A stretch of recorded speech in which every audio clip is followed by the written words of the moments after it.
Ciao a tutti e bentornati sulla mia serie A Chat in Italian, in cui vi parlo di un po' quello che mi pare. Dunque, dopo l'ultimo episodio in cui, diciamo, è stata sollevata qualche controversia per quanto riguarda un argomento molto sensibile, questa volta parliamo di qualcosa di un po' più leggero.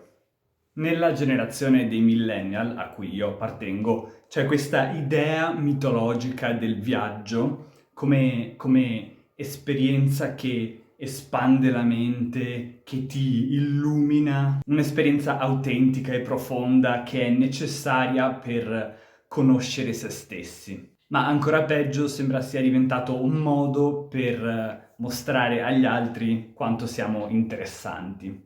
E con questo non voglio far provare vergogna a nessuno che ritenga i viaggi una parte importante della loro vita, anche perché io stesso ricado sicuramente in questa categoria, ma piuttosto voglio un po' parlare di questa cultura e di questa mentalità che sta intorno al viaggio a tutti i costi. Io quando ero piccolo non ho avuto modo di viaggiare molto. Andavo in vacanza in estate in Croazia con i miei genitori, con la mia famiglia e con degli amici di famiglia, ma a parte questo, pochi viaggi. La Croazia è comunque relativamente vicina alla zona dell'Italia da cui provengo io.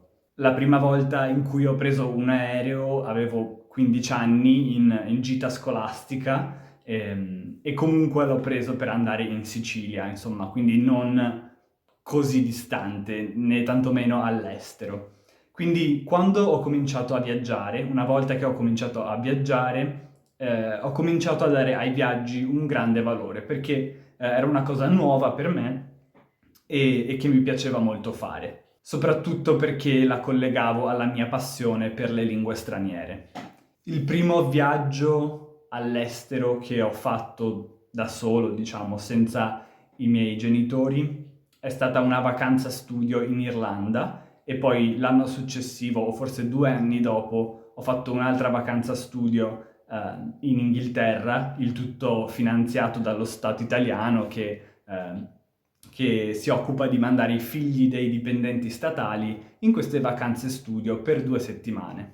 Quindi quello è stato l'inizio dei miei viaggi, poi sono andato in Francia e in Repubblica Ceca con i miei amici del liceo alla fine delle scuole superiori, dopo che ci siamo diplomati.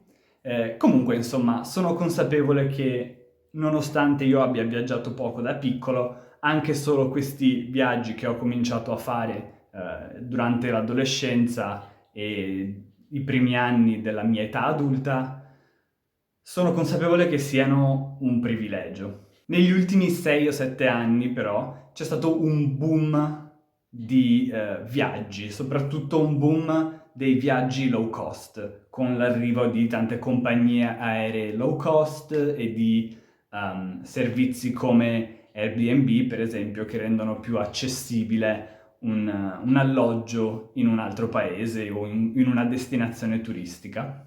E al giorno d'oggi tutti annoverano il viaggiare, i viaggi, tra le loro passioni, tra le loro attività preferite, anche se poi magari i viaggi che fanno sono dei viaggi molto di base, molto superficiali, in cui fanno tutte le attività turistiche più scontate e non scavano più in profondità di così. Quindi grazie a questo alto livello di accessibilità dei viaggi negli ultimi anni sono diventati un'attività abbastanza superficiale, diciamo, e per molte persone è diventata quasi una questione di spuntare i vari paesi dalla lista di paesi. Quindi sì, ho visitato 64 paesi, sono stato in questo e quest'altro paese, però poi magari le vacanze o i viaggi che hanno fatto in questi paesi sono dei viaggi molto banali che magari non scalfiscono che la superficie di quello che c'è da vedere in un posto e da imparare da quel posto. E d'altra parte ho come la sensazione che abbiamo eccessivamente romanticizzato la scoperta di culture diverse. Cioè, sì, è vero che c'è tanto da vedere, c'è tanto da imparare in altri paesi, ma al tempo stesso a volte mi rendo conto che ogni posto è veramente quasi come tutti gli altri. Cosa intendo? Mi spiego.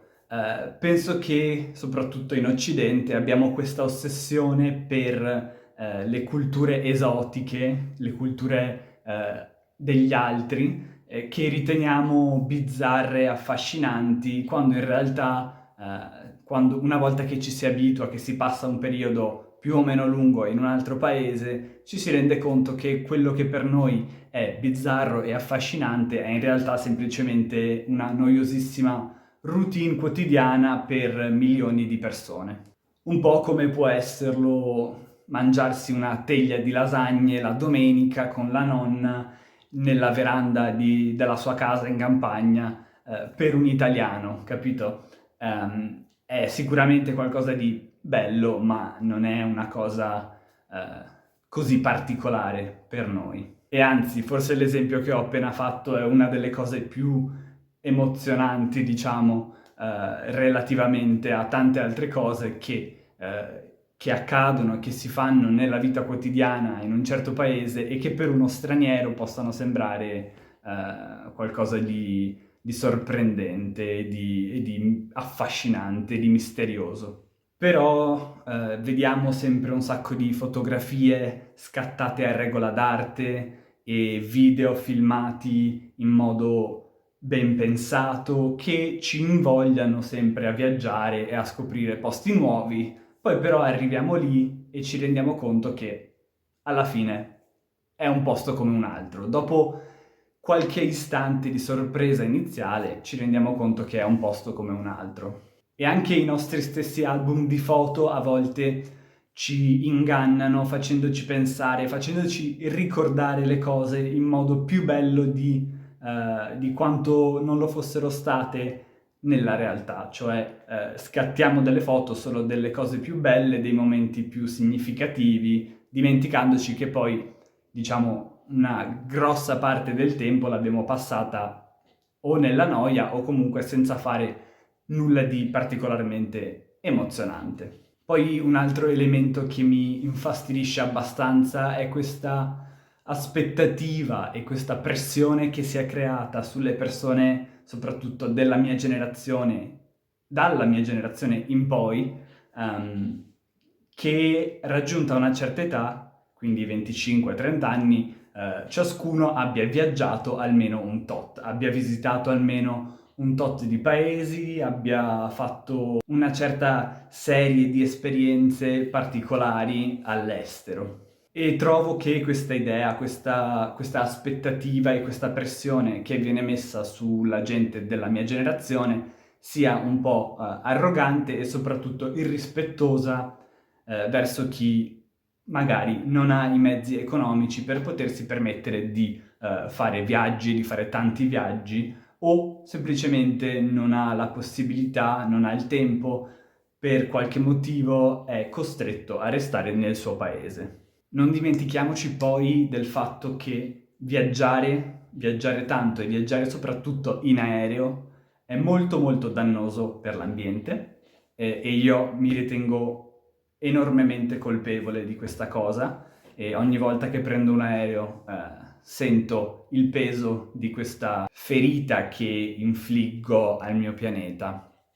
E quindi in futuro spererei di riuscire a diminuire la quantità di aerei che prendo, magari viaggiare usando altri mezzi un po' più ecologici come i treni, per esempio.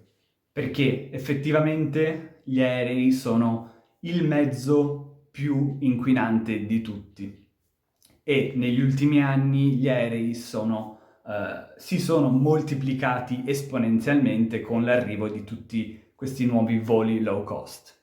E purtroppo il nostro pianeta ne sta soffrendo molto in termini di cambiamenti climatici. Quindi pensateci sempre 1000 volte prima di prendere un aereo, considerate se magari ci sono delle opzioni più ecologiche. E perché no, magari fate più viaggi in posti più vicini, esplorate meglio la vostra regione, esplorate meglio il vostro paese, fate delle gite in bicicletta, per esempio. Vi renderete conto che anche vicino a voi ci sono tantissimi posti eccezionali che ancora non avete avuto modo di esplorare e quindi potrete scoprire tantissime cose nuove. Vi assicuro che sarà comunque un'esperienza molto molto interessante. Forse non potrete dire di aver visitato un paese molto esotico, ma l'esperienza sarà sicuramente altrettanto valida. Quindi, detto questo, non voglio scoraggiare nessuno a viaggiare, anzi, viaggiare è una cosa comunque sicuramente molto bella per certi aspetti, ma vorrei forse incoraggiare tutti a viaggiare in modo più ragionato, in modo più consapevole e in modo meno compulsivo soprattutto. Viaggiare solo per il gusto di viaggiare e di poter dire ho viaggiato e sono andato in questo e quest'altro paese, non solo è inutile, ma è anche molto poco sostenibile per il nostro pianeta. Quindi se volete fare dei viaggi, pianificateli bene, siate ben consapevoli di dove andate e di perché andate in quel posto, di cosa andate a vedere, fate meno viaggi di qualità migliore. E questo messaggio non lo rivolgo solo agli altri, ma lo rivolgo anche a me stesso. Bene, per questo video è tutto. Spero che vi sia piaciuto e che vi sia stato utile. Fatemi sapere nei commenti qui sotto che cosa ne pensate di questo argomento. A voi piace viaggiare? Se vi piace viaggiare, siete consapevoli comunque delle conseguenze dei vostri viaggi? In che modo viaggiate? Viaggiate raramente facendo magari dei viaggi un po' più ragionati o anche voi siete caduti nella trappola del consumismo di questi viaggi low cost di pochi giorni fatti solo per il gusto di farli. Non dimenticatevi di mettere mi piace e di iscrivervi al mio canale. Ciao!